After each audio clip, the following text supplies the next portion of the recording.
TV prime में आपका स्वागत है। मैं हूं जूली और हाजिर हूं देश और दुनिया की ताजा तरीन खबरों के साथ। सबसे पहले नजर डालते हैं आज की प्रमुख खबरों पर। झारखंड विधानसभा में 4,296 करोड़ का प्रथम अनुपूरक बजट पेश। अपराधी मयंक सिंह को लेकर अजरबैजान से कल रांची आएगी एटीएस की टीम। ट्रिपल टेस्ट रिपोर्ट तैयार, झारखंड में जल्द होंगे नगर निकाय चुनाव। झारखंड विधानसभा में उठी शिबू सोरेन को भारत रत्न देने की मांग। बिहार में बोले पीएम मोदी, घुसपैठियों को देश से निकाल कर रहेंगे। सुप्रीम कोर्ट का बड़ा फैसला, शेल्टर में नहीं भेजे जाएंगे आवारा कुत्ते। साउथ अमेरिका के पास समुद्र में 7.5 तीव्रता का भूकंप। मिर्जापुर सीजन 4 जल्द होगी रिलीज, बड़े पर्दे पर दिखेगा कालीन भैया का जलवा। एशिया कप के लिए घोषित भारतीय महिलाओं की टीम में झारखंड की बेटियों का दबदबा कायम। घरेलू शेयर बाजार में गिरावट, सेंसेक्स और निफ्टी लाल निशान पर खुले। अब खबरें विस्तार से। झारखंड के वित्त मंत्री राधाकृष्ण किशोर ने चालू वित्तीय वर्ष 2025-26 के लिए 4,296 करोड़ का प्रथम अनुपूरक बजट विधानसभा में पेश किया। यह बजट राज्य सरकार की विभिन्न योजनाओं, परियोजनाओं और प्राथमिकताओं के अनुपूर तैयार किया गया है। वित्त मंत्री ने बताया कि अनुपूरक बजट उन आवश्यकताओं की पूर्ति के लिए लाया गया है जो मुख्य बजट में शामिल नहीं हो सकी या जिनके लिए अतिरिक्त धन की जरूरत महसूस की गई। बजट में शिक्षा, स्वास्थ्य, ग्रामीण विकास, बुनियादी ढांचे और सामाजिक सुरक्षा से जुड़ी योजनाओं के लिए प्रावधान किए गए हैं। अनुपूरक बजट में यह स्पष्ट किया गया है कि राज्य सरकार का लक्ष्य विकास कार्यों को गति देना और जरूरतमंद वर्गों को लाभ पहुंचाना है। कुख्यात अमन साहू गैंग के अपराधी मयंक सिंह को लेकर झारखंड एटीएस की टीम शनिवार अजरबैजान से रांची आएगी। बता दें, मयंक सिंह पर झारखंड में 48 आपराधिक मामले दर्ज है और उसके खिलाफ रेड कॉर्नर नोटिस जारी किया गया था। मयंक को 29 अक्टूबर 2024 को अजरबैजान में गिरफ्तार किया गया था। एटीएस की 3 सदस्यीय टीम फिलहाल अजरबैजान की राजधानी बाकू में है, जहां उसे भारतीय टीम को सौंपा जाएगा। इसके बाद मयंक सिंह को दिल्ली होते हुए झारखंड लाया जाएगा।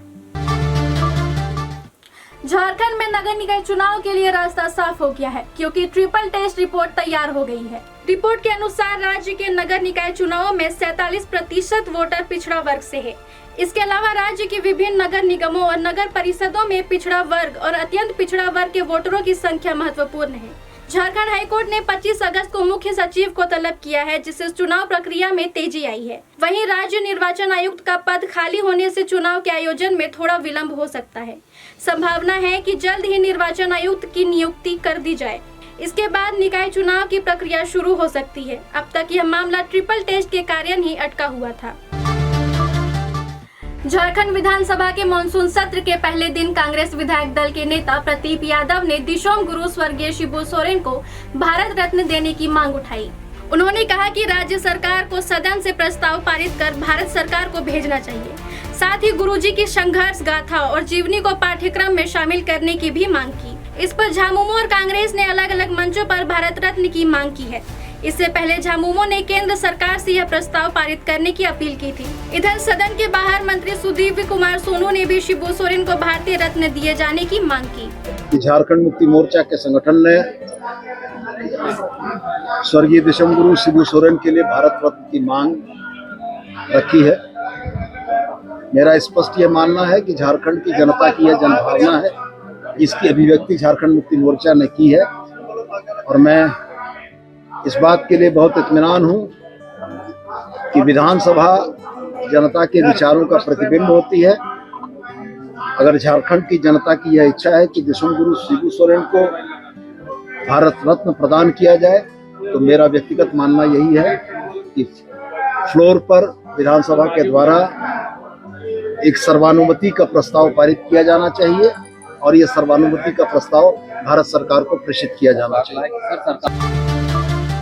प्रधानमंत्री नरेंद्र मोदी ने शुक्रवार को गयाजी से बिहार के लिए 13,000 करोड़ की योजनाओं की शुरुआत की। मगध यूनिवर्सिटी के कैंपस में अपने 34 मिनट के भाषण में उन्होंने कांग्रेस और आरजेडी पर निशाना साधा, सरकार की उपलब्धियां गिनवाई, आतंकवाद और घुसपैठ पर भी बात की।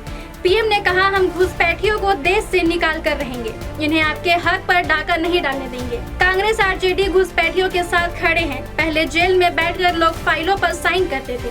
हम ऐसा बिल लेकर आए हैं जिसके दायरे में पीएम भी है। पीएम ने कहा, पहले बिहार में शाम को कहीं आना जाना मुश्किल था। गयाजी जैसे शहर लालटेन राज में अंधेरे में डूबे रहते थे।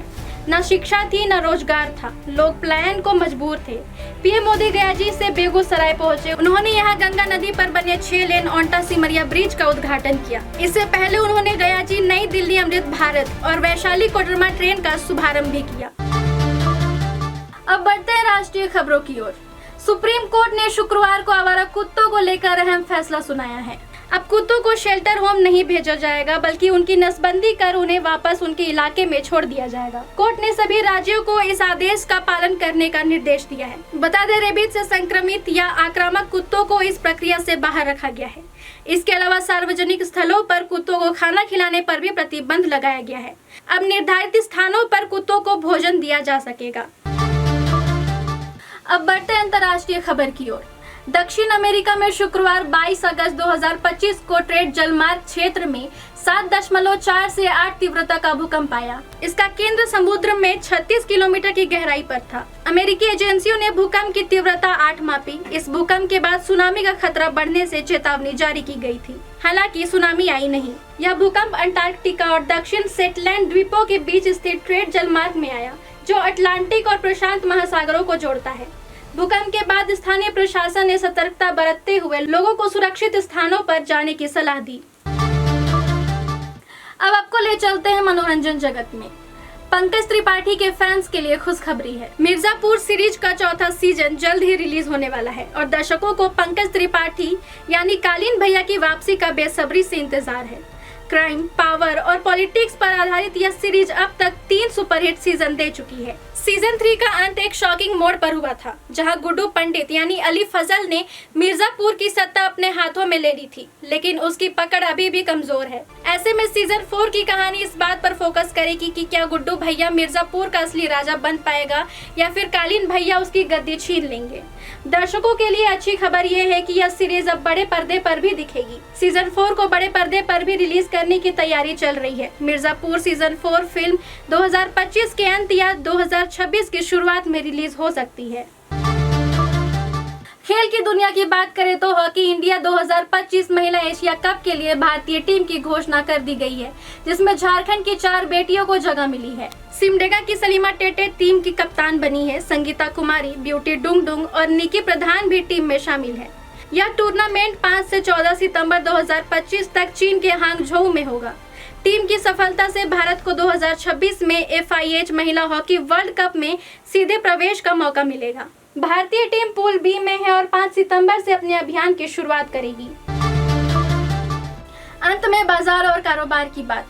आज के कारोबारी दिन की शुरुआत में घरेलू शेयर बाजार में गिरावट देखी गई। शुक्रवार को सेंसेक्स और निफ्टी दोनों ही लाल निशान पर खुले। सेंसेक्स 262.5 अंक गिरकर 81,738.66 पर पहुंच गया। निफ्टी 81.55 अंक पर गिरकर 25,002.20 पर आ गया। इसके अलावा शुरुआती कारोबार में रुपया अमेरिकी डॉलर के मुकाबले 8 पैसे गिरकर 87.33 पर खुला। आज के कारोबारी माहौल में इस गिरावट को लेकर बाजार के विश्लेषक सतर्क है। फिलहाल आज के लिए इतना ही। दर्शकों कैसी लगी हमारी ये पेशकश हमें जरूर बताएं। कल फिर मिलेंगे रात 8 बजे। बने रहे हमारे साथ, देखते रहे ITTV इंद्रधनुष।